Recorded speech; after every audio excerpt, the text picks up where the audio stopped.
Hey there everybody, this is Antonio Wolf here with my doggo and just taking a nice hike around the local lakes here. Come on. So in one of my videos somebody asked me to do a video on the Hegelian concept of alienation. And so this is it. It should be a very short video, or rather, at least maybe it'll be just a short topic in this video. I might talk about something else. And that is because the Hegelian concept of alienation is super simple. It's otherness. Anything which has otherness is alienated. Things are alien to you when they are other to you. When you don't recognize them. Things are alien because they're different, they're other. You don't immediately cognize them or recognize them. And so they are alien. Things are alienated when they are made other to you. You alienate your property when you give it to someone else. It's no longer yours, so it's alienated. You alienate yourself from yourself when you stand back from your immediate emotions. And oh boy, I got some fucking crazy Goku here or something. Come on. So you alienate yourself from yourself when you treat yourself as if you were someone other or something other. Come on, hey, quit being a bad boy.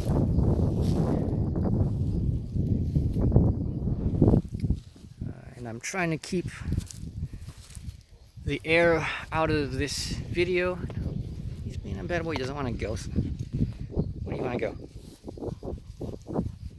you want to go up the other hill? Look at that lake. It's really nice. It's a perfect day for hiking. It's a shame that I don't have any friends around here that like to hike at all. Well, a couple of them tell me they like to hike, but like every time I ask them, they never fucking come. And they're always too busy. But I always look at their social media pages, and they're busy, all right, busy doing fucking nothing. So actually, I don't know if any of you are close by in the Fresno area of California. Hit me up, give me a message. We might go on a hike together, who knows. Anyways, so yeah, alienation, it's just otherness. It's that simple. It's even more general than Marxist theory of alienation. Here's acting all strange today. Come on. What are the senses of alienation that may be there? You can say the concept alienates itself. When you have the dialectic moment, for example, being and nothing. Being is alienated, with nothing, and nothing is alienated with being. When you separate them as this dialectic, they are alienated from each other. And they're no longer alienated when you unite them in becoming. Once you realize that they are actually one, they're no longer alienated. They're recollected, they are returned into their unity. And so that's the nature of alienation. Alienation, for say someone like Marx, is very, very bad. Very, very bad. You don't want to be alienated. Alienation is no good. For Hegel, actually, alienation is quite good. Alienation is necessary. You need otherness. You need this difference to concretize things. So, first, before you are self-conscious, you first need the alienation of consciousness from its object and from itself. Only then, only after that difference, only after that alienation, can you bring it back together into unity. Because before that, before the alienation, what you have is an abstract unity which has no difference. Come on, hey. Go. Come on, come on. Go. Come on. Come on. Come on. Why are you in the road? Get out of the road. Get out of the road. Bravo, come on. Come on.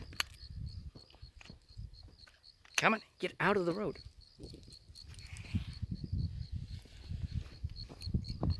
Sorry about that. He's being obnoxiously stubborn. It's one of the most annoying things. Come on. Like, he likes to walk around, but when he just gets a mind of his own, he just doesn't want to do what he usually does.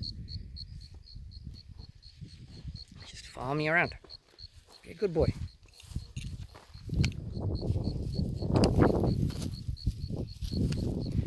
This way.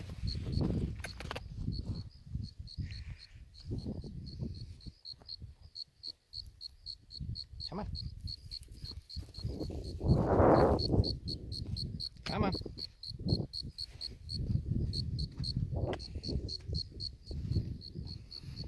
Come on.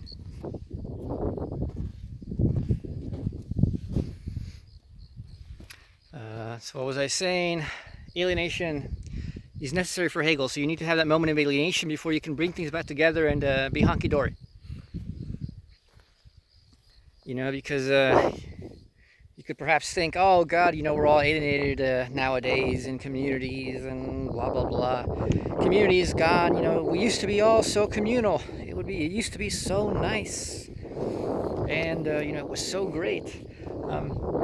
Let me tell you something. I come from a society where I grew up long enough there to experience what communal life is about. I fucking hate it. You know, the amount of like, oh, everybody knows you, everybody's always gossiping, everybody, you know, like community is so strong that you can't do, that you are afraid to do so much out of sheer fear that you will be alienated by the community because it is so integral to everything that you can't really let your individuality show. And that's one of the shitty things about a pre-alienated community. As a matter of fact, those communities are not unalienated. And I'm not saying, you know, they're worse than our individualism here in the United States. Come on, get over here. Come on. Because overall, I think for the most part, for most people, it's actually quite better. Because people like me and people like you who watch my stuff are not the common person.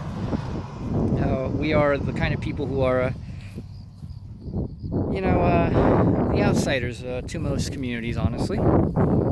And so, in such a heavily communal society where we are so interwoven with our communities, people like us suffer because we don't like to keep our mouths shut, but we have to keep our mouths shut on so many things, precisely because of that. And so there is a necessary moment of social development in which societies must come to experience this fragmentation of an absolute, of a seeming absolute alienation of individuals away from their communities, because as a society, we need to learn the value of individuality, and the way to bring that back is to then have a society in which this individuality is not going to be antithetical to a community. You know, you have to have a community in which individuality is actually expressed rather than suppressed, as it is in most traditional communities where this happens. So, you know, unlike Marx and Marxists, I do not pine for the days in which, you know, primitive communism was the thing, because individuality was missing. And I love individuality quite a lot. You know, if you ask me, would I prefer to be where I grew up when I was a kid, or would I prefer to be here in the United States? I much prefer to be here, because here, even though I don't have many friends, even though I don't have much companionship. At least I don't have anybody beating down my door because I'm an atheist, or because I'm gay, or because I'm anything else, or because I have weird ideas, blah blah blah. You know, here you can at least be yourself and just do your own thing to a certain degree. You know, obviously we still have much to be opened up in the realm of personal freedom. You know, such battles are still being fought out right now. You know, look how much trouble the LGBTQ community has gone through to get to where they are, etc. You know, those things are important, and those things are going on in the traditional communities too. By the way, it's just still a struggle, and so you know we're trying to bring that reality of individual freedom to the fore, to explicitude.